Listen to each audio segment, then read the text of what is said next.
રીતુ આવજો. Hey guys, welcome back to our new vlog. જય શ્રી કૃષ્ણ, જય માતાજી. અત્યારમાં મંત્ર ચાલુ છે. મંત્ર છે ને મારે સવારમાં ચાલુ થઈ જાય, ઉઠવું એટલે પ્રાર્થના બોલીને બધું કરી નાહી ધોઈ પછી મંત્ર ચાલુ થઈ જાય. મેં છે ને મારા ફોનમાં પહેલાં હતું પ્લેલિસ્ટ બનાવેલું, પછી એક આ વધારાનો ફોન પડ્યો હતો ને તો પછી આમાં બનાવી દીધું છે પ્લેલિસ્ટ, એટલે આમાં વાગ્યા કરે અને સંભળાયા કરે. મજા આવે કામ કરતાં કરતાં મંત્ર સાંભળવાની. પછી બધું કામ પતાવી અને ફ્રી થઈને બેઠી હતી, ફોન મચડતી હતી, બ્લોગ્સ જોતી હતી, એવું બધું કરતી હતી. તો પછી 10:30 થયા ને ત્યારે ખબર પડી કે એપમાં જોયું ત્યારે ખબર પડી કામવાળી તો આવી નથી. પછી એને ફોન કર્યો તો ફોન રિસીવ કરતી નહોતી. તો પછી મેં કીધું ચાલ હવે કરી નાખીએ કચરા પોતા. કચરા તો મેં વાળી જ દીધા હતા, કેમ કે કાલે બહુ જ ધૂળ, બહાર અમે નીચે બેઠા હતા ને તો, અને હું બધી સ્લાઇડરોને એવું ખોલીને ગઈ હતી, કેમ કે આવીએ ને તો ઠંડુ થઈ જાય એમ. તો બધું ખોલીને ગઈ હતી તો ધૂળની ડમરી ચડીને તો આખું બધું ભરાઈ ગયું હતું. એટલે સવારમાં ઝાડુ તો જો કે હું જ મારું છું, પણ રાતે ઝાડુ નહોતું માર્યું. એટલે મેં કીધું હાલ હવે અત્યારમાં વહેલા બધું પતાવી દઉં, બધું ફર્નિચરને એવું બધું લૂછ્યું, કેમ કે ધૂળ બહુ જ ઉડી હતી. એટલે તો એ બધું કરીને બેઠી, ફ્રી થઈ, ફોન મચડતી હતી. ત્યાં પછી જોયું તો કામવાળી નહોતી એવી. પછી કચરા પોતાને એવું બધું કર્યું. હજી તો પોતું લઈને ઊભી થઈને, ખબર નહીં એને એન્ટ્રી કરાવી હશે પણ ગેટકીપરે નાખી નહોતી એન્ટ્રી. હજુ મંદિરમાં પોતું કર્યું ને ત્યાં તો આવી દીદી, તો હું તો આવી ગઈ છું. એ કે તમે કેમ કરો છો? પછી એણે કર્યું અને હજુ ગર્લ્સ બંને સૂતી છે. 11:15 વાગ્યા છે અને હજુ સુધી 12 વાગ્યા છે, હજુ સૂતા છે. બોલો, 12 કલાકની ઊંઘ કરે. વેકેશનનો ફૂલ એન્જોય કરે છે બંને. મીતુ મને કે મમ્મા મને સવારમાં વહેલી ઉઠાડી દેજે, મારે પ્રોજેક્ટ કરવાનો છે. મેં એને ઉઠાડીને તો કે બહુ ઊંઘ આવે છે. મેં સૂઈ જાય, વેકેશન છે ભલે સૂતી. 10th છે પણ અત્યારે વેકેશનના મોડમાં છે, એટલે મેં કીધું ભલે સૂતી. પછી તો ઉઠવાનું જ છે એટલે સૂવા દીધી. પછી એવું બધું કર્યું અને કપડાં સૂકવવા જતી હતી ને એ જોઈએ પાર્સલ આવ્યું. તો ચલો પાર્સલનું કરી લઈએ.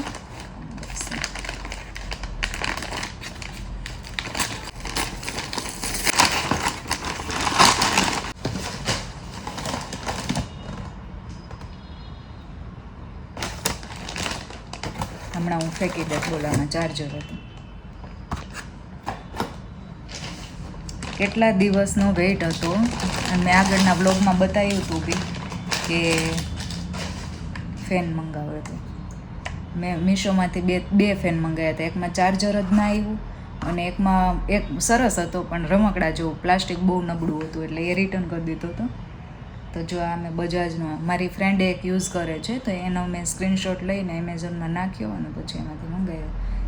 તમારે જો લેવો હોય, આ કિચન માટે પોર્ટેબલ છે, એટલે ગમે ત્યાં તમે વોશ એરિયામાં, કિચનમાં, મંદિરમાં, જ્યાં ગરમી થાય ત્યાં રાખી શકો. અને ઇવન લાઇટ જતી રહે અત્યારે સમરમાં તો બહુ જ લાઇટનો પ્રોબ્લેમ થતો હોય, તો કિડ્સ પાસે રાખવો હોય ને તો બી રાખી શકીએ. તો મસ્ત છે. આમાં ફેનનું છે, 3 નંબર સુધી ફેન વધે છે. અને આ છે લાઇટનું, અહીંયા લાઇટ બી છે જો. તો સરસ છે, ગમ્યો મને. એમાં બી 3 નંબર છે, ડીમ, મીડિયમ અને ફૂલ. તો સરસ. ચલો મારો ફેન આવી ગયો. આની લિંક તમારે જોતી હોય તો ડિસ્ક્રિપ્શનમાં નાખી દઈશ, તમે ત્યાંથી બાય કરી શકો છો. અને ગાઈઝ આમાં છે ને મેં બેગમાં જોયું ને તો આની એક મેન્યુઅલ બુક છે અને એક કાર્ડ બી છે. તો આમાં 1 યરની તો વોરંટી છે યાર. હું હમણાં જવા દેત પણ આમાં 1 યરની વોરંટી છે. બજાજનો છે, બજાજનો તો બજાજવાળાએ વોરંટી આપી છે. ગીશુ ઉઠી અને રોટલી બનાવવા માંડી છે એના માટે. તારા માટે બનાવે છે ગીશુ? જય શ્રી કૃષ્ણ બોલો. જય શ્રી કૃષ્ણ, જય માતાજી, ગુડ મોર્નિંગ. અને જો અહીંયા મેં ફેન રાખી દીધો છે. ગીશુ ગરમી ના થાય ને તને? હે જો અહીંયા મેં ફેન રાખી દીધો છે અને મસ્ત અહીંયા પવન આવે છે. આ સ્પેશિયલ છે ને આમ તો કિચન માટે જ છે, કેમ કે ઉપર સીલિંગમાં પોસાય નહીં ફેન, તો ગેસ ના રહી. અને અહીંયા રાખ્યો ને તો પાછળ વધારે મોસ્ટલી તો પાછળ જ જરૂર પડતી હોય, કેમ કે વાહામાંથી ન ટીપા પડતા હોય આપણે, એટલે અહીંયા પાછળ રાખી દીધો છે હે ને. જો મસ્ત. અને લાઇટ ના હોય ને તો બી કામનો છે, કેમ કે રાતે કદાચ આપણે જમવાનું બનાવતા હોય અને લાઇટ જાય તો આવી રીતના ચાલે એવું છે. જો છે ને મસ્ત. અને આને આપણે ગમે ત્યાં લઈ જઈ શકીએ. ધારો કે આપણે વોશ એરિયામાં વાસણ સાફ કરીએ છીએ તો અહીંયા રાખીએ અને વાસણ સાફ બી કરી શકીએ હે ને. છે ને મસ્ત. ચલો ત્યારે. અને લાઈટ વહી ગઈ હોય. વાહ. હા, ત્યાં લાઈટ જતી રહી હોય અને ફેન બી ગરમી લાગે તો ત્યાંથી લઈ જઈ હા, ત્યાં બી લઈ જઈ શકીએ. અને રાતે લાઈટ જતી રહી હોય તો ગીશુ પાસે બી રાખી શકીએ આપણે, હે ને ગીશુ. તો ચલો, બજાજનો ફેન મસ્ત છે. Hello, welcome to our kitchen. તો જો આજે શું બને છે? શું બને છે? કલરફુલ મસ્ત. શું આજે બને બને છે I guess it. Momos. Yay! ગીશુ તને ભાવે છે મોમોસ? ઘરના નથી ખાતા, બહારના ખાતા. હાલ આપણે આમ તું મારી હેલ્પ કરજો. ઓકે ઓકે, ચલો અહીંયા બેસી જા. મને આવડે. ચલો આજે હું ને ગીશુ બંને મોમોસ બનાવીએ છીએ હો. અને બેસી જા. પેલા તો ઓઇલ. પહેલા તો ઓઇલ તો મેં નાખી દીધું છે. હવે એમાં નાખવાનું છે લસણ. મતલબ કે ઓનિયન. ઓનિયન નહીં, ગાર્લિક. હા, ગાર્લિક. જે કે આઈ ગઈ. ટ્રાન્સપરન્ટ ગાર્લિક, બીકોઝ મેં આને છે ને ફ્રીઝરમાં મૂકી દીધું હતું. ચલો હલાવો આમ ધીમે ધીમે. હવે એમાં નાખીશું આપણે ચીલી, મરચું.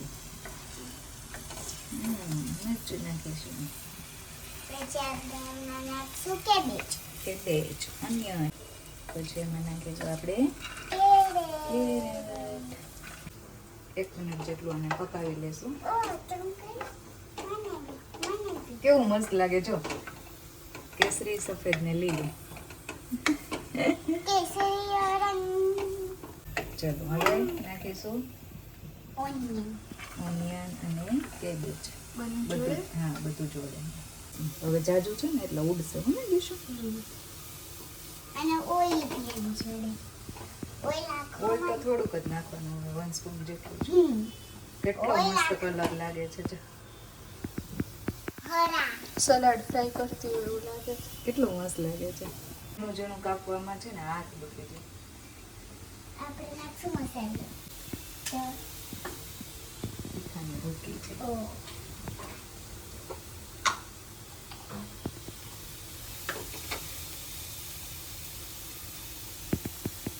જલ્દી ચડી જાય ને એના માટે મીઠું નાખવાનું હોય. પછી મિક્સ. મિક્સ લે, અડી જાય ને અહીંયા.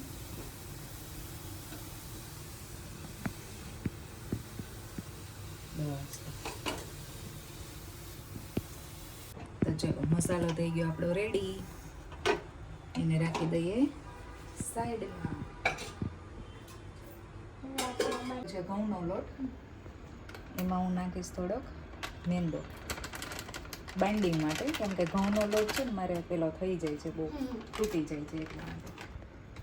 ને એમાં નાખશું આપણે થોડું મીઠું, સોલ્ટ.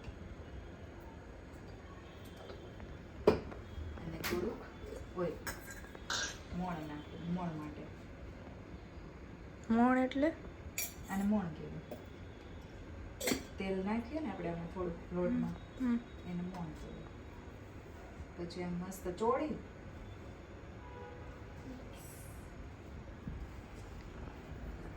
અને પછી લોટ બાંધી દેવાનો નોર્મલ પાણીથી. નોર્મલ? ઠંડુ કે ગરમ નહીં? ના, ડાયરેક્ટ ઓલું ફિલ્ટરનું હોય એ ચાલે, માટલાનું ચાલે, નોર્મલ જ.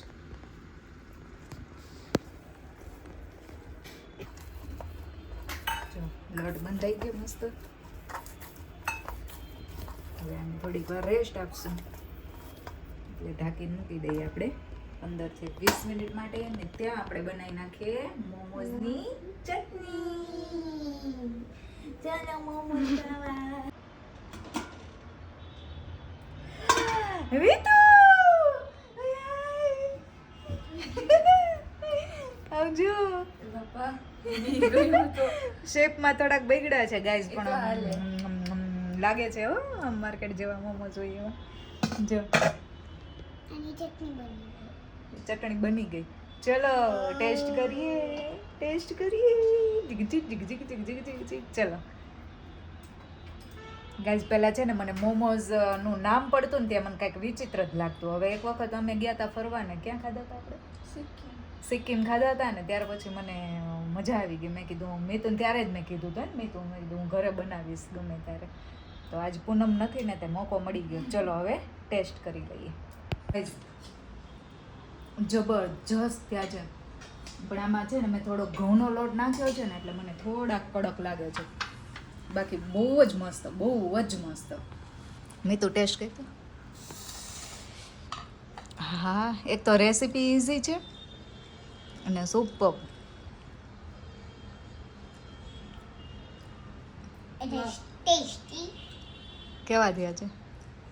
સિક્કિમ જેવા જ છે. થોડાક જાડા હે પણ એ તો ચાલે. તને ગીશું ચટણી થોડીક તીખી લાગે છે. આ કેવા લાગ્યા?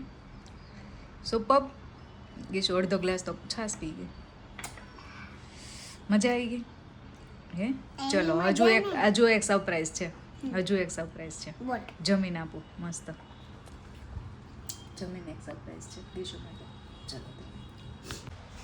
ચલો હવે છે ને ગીશુ માટે અને નીતુ માટે એક સરપ્રાઈઝ છે મસ્ત. તો એને આપી દઉં સરપ્રાઈઝ.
ક્યારેક તો હું એટલી મસ્ત રેસીપી બનાવું છું બધું મને જ વિશ્વાસ ના આવે કે આ મેં બનાવ્યું છે એવું થાય. ચલો તો આઈસ્ક્રીમ ખાવા માટે.